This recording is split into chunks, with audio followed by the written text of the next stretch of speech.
नमस्कार सगळ्यांना, सारिकाच एज्युकेशनल वर्ल्डमध्ये सगळ्यांचं स्वागत आहे।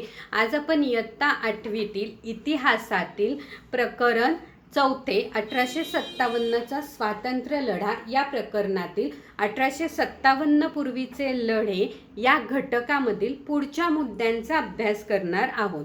म्हणजे 1857च्या स्वातंत्र्य लढ्याआधी किंवा 1857च्या उठावा आधी इंग्रजांच्या विरोधात शेतकऱ्यांनी किंवा विशिष्ट समाजाने, युवकांनी, स्थानिकांनी एकत्र येऊन राजे रजवाडे, जमीनदार या सर्वांनी आपापल्या पद्धतीने इंग्रजांच्या विरोधात लढे दिले होते।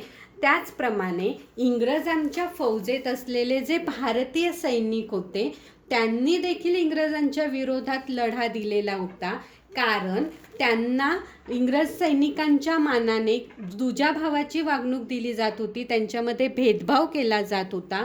वेतन किंवा म्हणजे पगार आणि रोजगार जे दिले जात किंवा जे सोयी सुविधा दिल्या जात होत्या त्या इतर इंग्रज सैनिकांच्या बरोबरीने दिले जात नव्हते। या सर्वाला विरोध करण्यासाठी 1806 मध्ये वेल्लोर या ठिकाणी भारतीय सैनिकांनी उठाव केला। 1824 मध्ये बराकपूर या ठिकाणी उठाव केलेला होता। हे दोन्ही उठाव तीव्र स्वरूपाचे होते।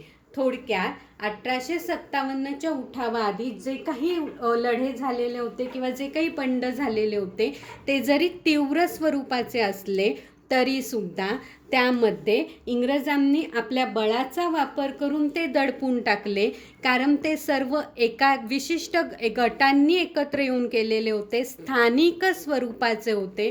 त्यामध्ये कोणत्याही प्रकारच्या शस्त्राचा वापर करण्यात आलेला नव्हता, त्यामुळे इंग्रजांनी आपल्या बळाचा वापर करून ते दडपून टाकले। पण इंग्रजांनी जरी हे सर्व लढे बंड दडपून टाकले असले तरी इंग्रजांच्या विरोधात भारतीयांच्या मनात जो असंतोष होता तो मात्र त्यांना दडपून टाकता आला नाही, उलट त्यामध्ये मोठ्या प्रमाणात वाढ झाली। आणि हा असंतोष, हा राग 1857च्या उठावामध्ये इंग्रजांच्या विरोधात तो उठावाच्या स्वरूपात बाहेर पडला।